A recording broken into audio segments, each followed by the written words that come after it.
আবারও সেই মুর্শিদাবাদ, যে মুর্শিদাবাদে একটা সময় জীবনকৃষ্ণ সাহা তিনি বড়মার তৃণমূল বিধায়ক ছিলেন এবং পুকুরে মোবাইল ফোন ছুঁড়ে ফেলেছিলেন, সেই মুর্শিদাবাদের কান্দিতে এবার শান্তনু সিনহা বিশ্বাসের মোবাইল ফোন খুঁজতে পুকুরে তল্লাশি চালাতে পারেন এনফোর্সমেন্ট ডিরেক্টরেটের আধিকারিকেরা। এই সম্ভাবনা জোরালো হচ্ছে।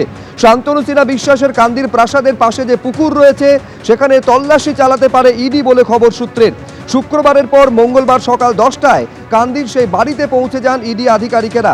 তাদের সঙ্গে আসেন ব্যাংকের আধিকারিক। ইডির নজরে শান্তনু সিনহা বিশ্বাসের ব্যাংক অ্যাকাউন্ট। শুক্রবারে আপনারা জানেন যে শান্তনু সিনহা বিশ্বাসের কান্দির যে প্রাসাদ, দুর্নীতির সেই প্রাসাদের দরজায় লাথি মেরে ভেঙেছিল ইডি আধিকারিক এবং তারপর ভেতরে প্রবেশ করেছিল। তারপর সেই প্রাসাদ সিল করে দেওয়া হয়। আজ ফের পৌঁছলেন ইডি আধিকারিকরা।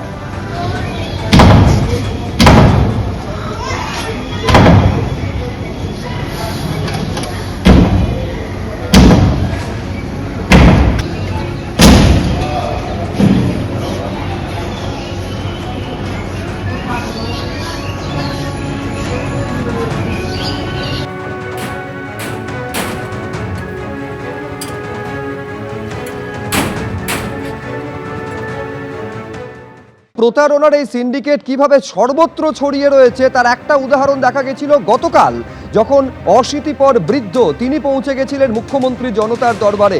নিজের পৈতৃক ভিটে প্রমোটিংয়ের জন্য দিয়ে কিভাবে প্রতারণার শিকার হয়েছেন, তোলাবাজির শিকার হয়েছেন, হুমকির শিকার হয়েছেন।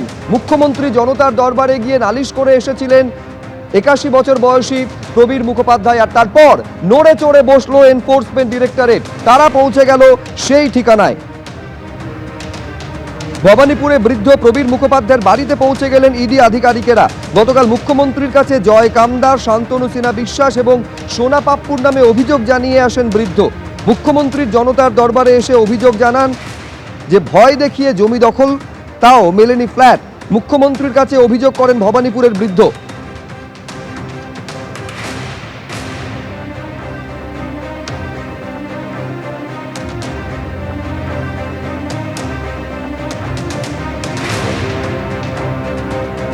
শুনুন গতকাল ঠিক কি অভিযোগ করেছিলেন অশীতিপর প্রবীর মুখোপাধ্যায়, দেখুন। আমার বাড়ি হচ্ছে টাউনশন রোড, সেখানে একটি পৈতৃক ভিটা, সেটাকে আমরা প্রমোটারকে দিয়েছিলাম অনেক, যে নতুন করে ডেভেলপ করে আমাদের ফ্ল্যাট যেমনভাবে প্রত্যেকে হ্যান্ড ওভার করে সেইভাবে দেবে। সেই প্রমোটার যে একজন বিখ্যাত শয়তান, সেটা বুঝতে পারিনি। তার নাম হচ্ছে জয় কামদার। ওই জয় কামদারের সঙ্গে ছিল আরও পুলিশ অফিসাররা, তার মধ্যে শান্তনু সিনহা বিশ্বাস ছিল এবং সোনা পাপ্পুরা ভবানীপুরে। কিন্তু কার্যক্ষেত্রে বিল্ডিং তৈরি হয়ে যাওয়ার পর আমাদের প্রত্যেককেই প্রতারিত করেছে। আমাদের ফ্ল্যাট দেয়নি না, উল্টে 17 লাখ টাকা ডিমান্ড করছে এবং আমাকে ভয় দেখানো অব্দি হয়েছে। আমাকে তার বন্দুক অব্দি, রিভলভার অব্দি শো করিয়েছে। আমি আমার মাথার ছাদটা চাইছি। বেলেঘাটার ছবি আপনাদের সামনে রাখবো। বেলেঘাটার একাধিক প্রপার্টি রাজু নস্করের কোথাও একেবারে গুঁড়িয়ে দেওয়া হয়েছে, বেআইনি নির্মাণ, পাশাপাশি একাধিক সম্পত্তিতে নোটিশ পর্যন্ত দেওয়া হয়েছিল, যার ভিত্তিতে দেখতে পাচ্ছেন কলকাতা পুরসভার ছবি। শুনানিতে অংশগ্রহণ করেছেন এই জমি যারা, এই বহুতল যারা কিনেছিলেন, যারা জমি দিয়েছিলেন, তারা সকলে পড়েছে এখন বিপাকে। এই অবস্থায় শুনানিতে হাজির হওয়ার জন্য একাধিক ঠিকানায় নোটিশ দেওয়া হয়েছিল, একাধিক বহুতলে নোটিশ দেওয়া হয়েছিল। সেই পুরসভায় শুনানি শুরু হয়েছে। ছবিটা জানবো সরাসরি। অর্ণব মুখোপাধ্যায় আমাদের প্রতিনিধি রয়েছেন। অর্ণব,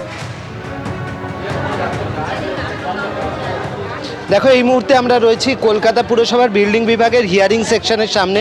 তোমাকে একবার এখানকার চিত্রটা দেখিয়ে দেবো যে ঠিক কত মানুষ এখানে ভিড় করে রয়েছেন। তার কারণ হচ্ছে আজকে হিয়ারিং হচ্ছে মূলত বেলেঘাটার রাজু নস্কর যে সমস্ত প্রমোটিং করেছেন বা প্রমোটিংয়ের সঙ্গে যুক্ত রয়েছেন, সেইখানে লোকজনদের ডাকা হয়েছে এবং এই এত মানুষ তারা বসে রয়েছেন এখানে। আমরা যেরকমভাবে দেখতে পাচ্ছি যে তারা সবাই বসে রয়েছেন এখানে হিয়ারিংয়ের জন্য এবং সবাই এসছেন। কেউ ল্যান্ডলর্ড রয়েছে, কেউ রয়েছেন হচ্ছে ওনার, তারা এখানে এসছেন। তাদের সঙ্গে কথা বলবো। আপনার কিসের হিয়ারিং আছে? আমাদের বাড়িটা সবে তৈরি হচ্ছিল, ওখানে একটা নোটিশ লাগিয়ে দিয়ে গেছেন, ওই জন্য আমরা এসছি। কে তৈরি করছে? রাজু নস্কর। আপনি কি স্বেচ্ছায় জমি দিয়েছেন? আমরা জমিটা দিয়েছিলাম, নিজের বাড়ি কি কেউ ভাঙতে চায়? তো আমরা দিয়েছিলাম আর কি, ওনাকে উনিই বানিয়েছিলেন। দিতে চান না তাও দিয়েছিলেন? না, সেরকম কিছু নেই, আমাদের বাড়ি আমরা দিয়েছিলাম যে যাতে ওটা বেটার হয়, এইরকম কিছু, সেরকম কিছু। এখন ডেকে পাঠিয়েছে, নোটিশ দিয়েছে। এখানে আরও অনেকে রয়েছেন, দেখতেই পাচ্ছ যারা এসছেন রাজু নস্করের।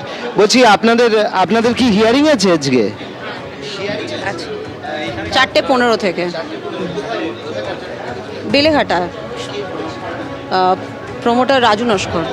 আপনারা তো নিজেরা কি টাকা দিয়ে কিনেছিলেন? না না, আমাদের নিজস্ব জমি, আমরা প্রমোটিং করতে দিয়েছিলাম। হ্যাঁ, স্বইচ্ছায়। তাহলে আজকে কিরকম মানে সমস্যায় পড়ছে? সমস্যা তো 100 বার, কারণ আমরা জানতাম না। ওকে,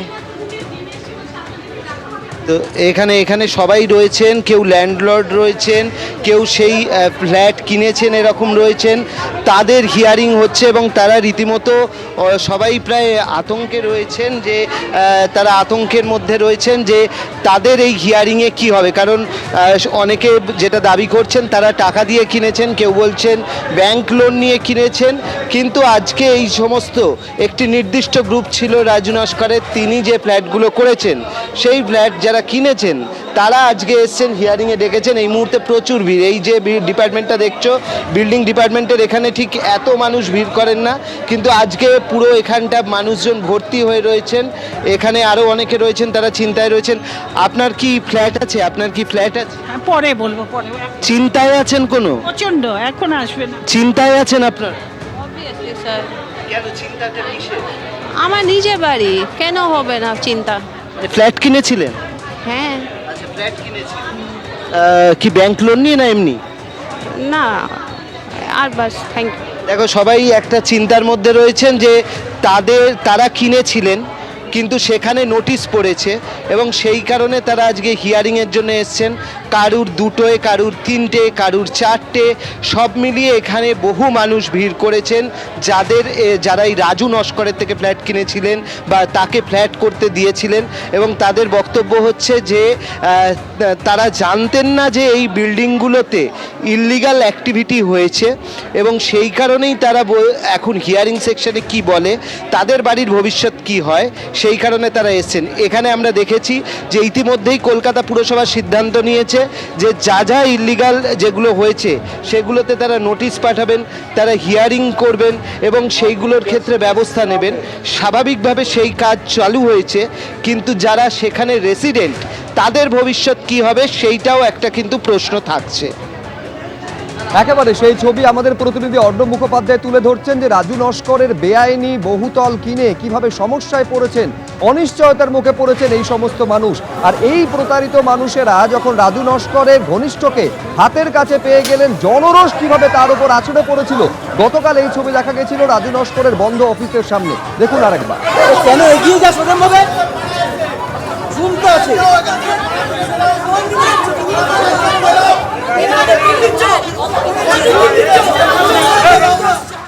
এবিপি আনন্দ, এগিয়ে থাকে, এগিয়ে রাখে।